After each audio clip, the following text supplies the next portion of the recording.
Hello दोस्तों। देखते देखते 2025 साल बीत गया। कितना सारे उम्मीदें सपना निराश हुआ। कितना हमें तकलीफ सहने पड़ा, कितना हमने गलती की, कितनों ने हमारे साथ गलती की, कितने लोग हमारे बारे में बुरा बोला, हमें मिसअंडरस्टैंडिंग किया और हम दुखी के दुखी रह गए। सोसाइटी में डिसअपॉइंट होना नेचर का ही रूल है। क्यों ना हम आगे आने वाली साल में ऐसा कुछ सीखे जो कि हमें बार बार डिसअपॉइंट से प्रोटेक्ट करे, हमें कंफर्ट करे, हमें हमारा ट्रू सेल्फ से मिलवाए और हमें बेहतर इंसान बनाए और हमें हर कुछ समझकर आज़ाद होना सिखाए। हेलो दोस्तों, बुक एंड कॉन्फिडेंस चैनल में आपका स्वागत। आज मैं एक बेहतर किताब के समरी करने जा रहा हूँ जो आपको लाइफ प्रिंसिपल्स के बारे में सिखाएगा, जो आप एडॉप्ट करके मुश्किल से मुश्किल हालातों में बेहतर रह सकते हो हमेशा की तरह। बुक के नाम है द फोर एग्रीमेंट। चलिए जानते हैं कुछ लाइफ के एग्रीमेंट्स के बारे में और 2026 को बेहतर बनाते हैं। पहला एग्रीमेंट है, आप हमेशा अच्छा वर्ड यूज करो, यानी कि बी इम्पेसिबल विथ योर वर्ड्स। इस एग्रीमेंट का मतलब ये है कि आप कभी भी बुरा वर्ड मत यूज करो। जो भी बोलो अच्छाई के लिए बोलो। आप इजी हो। अगर इस चीज़ को ब्रेक डाउन करना है तो इसका आंसर निकल के आता है, हम हमेशा खुद के बारे में गलत बोलते हैं ही रहते हैं। चाहे पढ़ाई के बारे में हो या जॉब के बारे में हो या कोई काम के बारे में, हम हमेशा अपने आप को गलत बोलते ही रहते हैं। बोलते हैं कि तुमसे ये नहीं हो पाएगा, तुम तो इस काम के लिए परफेक्ट नहीं हो, तुम तो सही से बात नहीं कर पाते, तुम्हें तो टाइम मैनेजमेंट नहीं आता, आप कोई काम के लिए सही ना हो, तुमसे सिंपल काम नहीं होता तो इतना बड़ा काम कैसे कर पाओगे, तुम हमेशा डरते रहते हो, तुम्हारा बॉडी परफेक्ट नहीं है, तुम्हारा फेस परफेक्ट नहीं है, मेरा वर्क खराब जा रहा है, मुझसे रिलेशनशिप मेंटेन नहीं होती। इसी तरह हम हर दिन हर वक्त खुद के बारे में बुरा से बुरा बोलते रहते हैं। ये सब हमें स्टॉप करना पड़ेगा अगर ग्रोथ के बारे में सोचते हैं तो। और हम इंसान खुद के बारे में गलत बोलने के साथ साथ दूसरे के बारे में भी गलत बोलते हैं। हम दूसरे को लेकर गॉसिप करते हैं, बोलते हैं कि वो बुरा इंसान है, वो तो खुद को शाहरुख खान सलमान खान समझते हैं या कैटरीना समझती है, और दूसरे को बुरा नाम देकर दोस्तों के साथ मजाक महफिल जमाते हैं। और हम इंसान गॉसिप और बैकस्टैबिंग में वक्त गुजार देते हैं। ये सब करना बंद पड़ेगा, क्योंकि यही सब बुरा बातें हमें बहुत सारे नेगेटिव इम्पैक्ट देकर जाते हैं। अगर सिचुएशन को एनालिसिस करना पड़े तो देखो, जो एक 7 और 8 साल की बच्चा है जिसे सिंगिंग और डांसिंग का बहुत शौक है और वो धीरे धीरे से सीख रही है, लेकिन उसे कोई इस प्रोसेस में बोल दे कि तुमसे ना हो पाएगा या तुम बहुत बेसुरा गाते हो, तो उसका अंदर ये डांसिंग और सिंगिंग का जज्बा ही चले जाएगा। इसी तरह कोई कुछ समझाने का कोशिश कर रहा है, उसे बोल दे कि तू समझा ना पाएगा, दिल्ली बहुत दूर है। या कोई कंटेंट क्रिएटर कर रहा है तो उसे बोल दे कुछ भी। इसी पॉइंट का इस मतलब है कि हम हमारे वर्ड अच्छाई के लिए यूज करें, जो नॉन टॉक्सिक हो, जो दूसरे को चोट ना पहुंचाए, जो वर्ड हमेशा प्यार फैलाए और दूसरे को बढ़ने में मदद करे। हमने बहुत सारी गलती की है पहले। हम हमेशा दूसरे को बुरा बोला है, दूसरे का मजाक उड़ा है, खुद का मजाक उड़ा है। क्यों ना दोस्तों, हम आज खुद से प्रॉमिस करते हैं कि हम हमेशा हमारा वर्ड से सही रहे, जो हमें और दूसरे को उम्र भर मदद करता ही रहे, because word is so powerful. जो दूसरा एग्रीमेंट है उसका नाम होता है डोंट टेक एनीथिंग पर्सनली।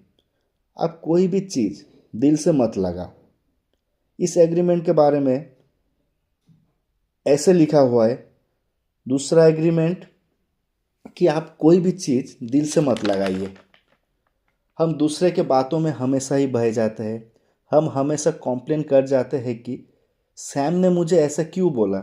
हमेशा मुझे हर कोई बुरा समझ लेता है, मेरा इंटेंशन यही था लेकिन सैम ने गलत समझ लिया। मैं सही था लेकिन उन्होंने मुझे ऐसा बात करके मुझे गलत साबित किया। मैं हमेशा गलत ही हो जाता हूँ। मैं इस काम सही से हल निकाल रहा था,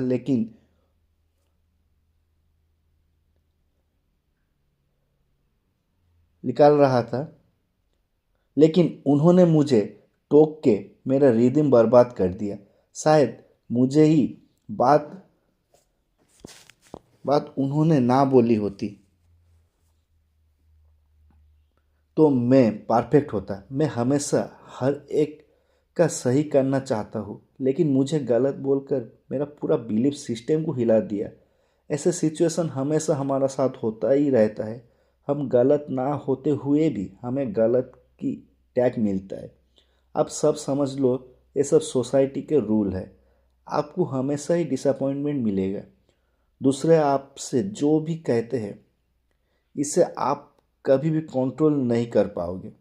दूसरे जो भी बोलते हैं, आप उसमें हो ही नहीं, लेकिन हम दूसरे के बातों से अटैच हो जाते हैं और मान लेते हैं कि यही सच्चाई है। वो जो भी बोलते हैं वो उनका मर्जी से बोलते हैं। चाहे तो वो 1000 बातों अच्छा बोल सकते हैं, हज़ारों बातों बुरा भी बोल सकते हैं। ये सिर्फ उनका बोलने का पैटर्न है और हम दूसरे के जस्ट बोलने पर डिसअपॉइंट हो जाते हैं।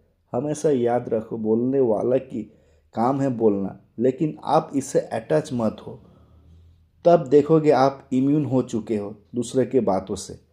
पहले भी मैंने बोला कि हर एक इंसान का डिफरेंट बिलीफ पैटर्न है और वो आपको उनके पैटर्न से आपको जज कर रहे हैं, बोल रहे हैं आप गलत है। लेकिन अगर गहराई से समझा, वो उनका ही बिलीफ है जो कि आपके लिए सही नहीं है। सिर्फ आपको उन्हें लेबल किया है अच्छा और बुरा में।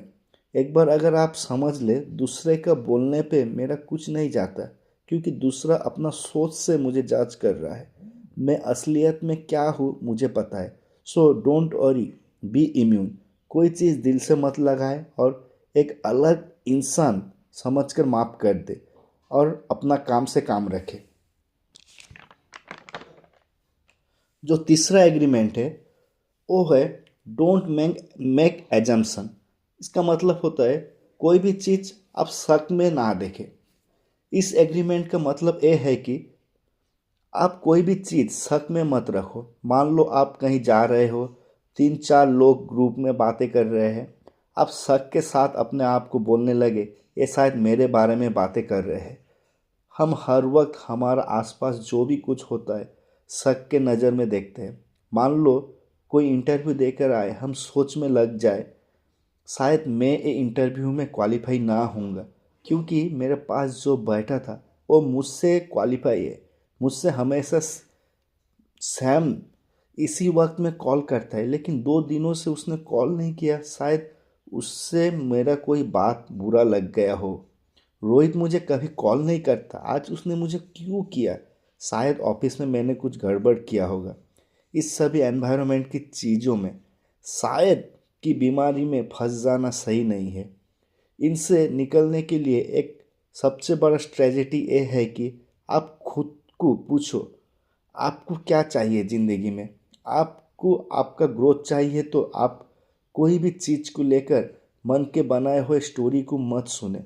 अगर कोई सिचुएशन में आपको कोई भी डाउट हो तो आप उस चीज़ों को दूसरों लोगों से पूछकर क्लियर हो जाए। और अगर कोई चीज़ होता है, अगर ना हो, अगर कोई चीज़ आपका हाथ में नहीं हो तो सोच के बीमारी से निकले और उसे छोड़ दीजिए। उससे ज़्यादा मत खेल कर। आप जो सोचते हो, आपका दिमाग आपको जो भी इंफॉर्मेशन देता है वो सही नहीं है। सो कोई भी चीज़ में इमोशनल होना भी बंद कर दीजिए। जो चौथा एग्रीमेंट है वो होता है ऑलवेज डू योर बेस्ट। हमेशा आपका बेहतर करते रहिए। आप आपका बेहतरीन हर वक्त करते रहिए। हमेशा आप बेहतर करते ही रहो। आपके हाथों में जो भी कुछ चीज़ हो जो आप कंट्रोल कर सकते हैं, उसमें आप हर दिन बेहतर होते ही रहो। आप कोशिश करो आप हर दिन पहले से ज़्यादा सबको मोटिवेट करें। आप कोशिश करो दूसरे को माफ़ कर देना। आप कोशिश करो सभी एग्रीमेंट जो हमने सीखा उसे फॉलो करके हर दिन पहले से बेहतर करें। हम एक्सरसाइज करें रेगुलर, जिम नहीं तो वॉक सही, वॉक नहीं तो बॉडी स्ट्रेचिंग ही सही। पढ़ाई में मन नहीं लग रहा है तो कोशिश करें, एटलीस्ट जो भी पढ़ रहे हैं पहले देखकर एक बार नोटबुक में कुछ सेंटेंस के साथ शुरू करें। दिल अगर हम हमारा दुखी है, कुछ देर के लिए कुछ कार्टून देख ले, मेडिटेशन कुछ देर के लिए कर ले, हेल्थ बेहतर करे, डाइट करे, काम कर रहे हैं कुछ साइड हसल करे, कोई स्किल डेवलप करे धीरे धीरे, हमारा फैमिली के साथ पहले से बेहतर स्टेबल रिलेशनशिप एस्टेब्लिश करे, धीरे धीरे अच्छा सोचना है, पहले से बेहतर, पहले से ज़्यादा हैप्पी रहना है, रीडिंग का हैबिट बिल्ड करे, आपका दिल जो भी चाहता है उसमें बेहतर से बेहतर हो जाए, अपने आप को साइलेंस से प्यार करें। जब आप खुद को बेटर वर्सन बनाने में लग जाएंगे, आप तब देखोगे आप और एक्सटर्नल नॉइज से खुद को डिस्कनेक्ट कर लिए हो और आप धीरे धीरे आपको डिस्कवर कर रहे हो। सो दोस्तों, इसी चारों डील मान लो और खुद को चेंज कर लो। पहला होता है, आप हमेशा खुद के लिए और दूसरे के लिए अच्छा बात यूज करें। दूसरा होता है, कोई भी चीज़ आप दिल से मत लगाएं, डोंट टेक एनीथिंग पर्सनली। तीसरा होता है, कोई भी सिचुएशन में आप कोई भी कुछ भी होता है आप उसे शक के नज़र से मत देखो, इसका मतलब डोंट मेक एजम्पशन। और चौथा और आखिरी है, आपके हाथों में जो भी चीज़ है उसको आप बेहतर से बेहतर करो। दोस्ती आप बेहतर करो, रिलेशनशिप आज बेहतर करो, आपका काम करने का तरीका को बेहतर करो, आपका सोचने का तरीका को बेहतर करो। और इसी के साथ मैं मेरा पहला बुक सामरी ख़त्म करने वाला हूँ। Thank you so much for listening. See you in next video. Thank you.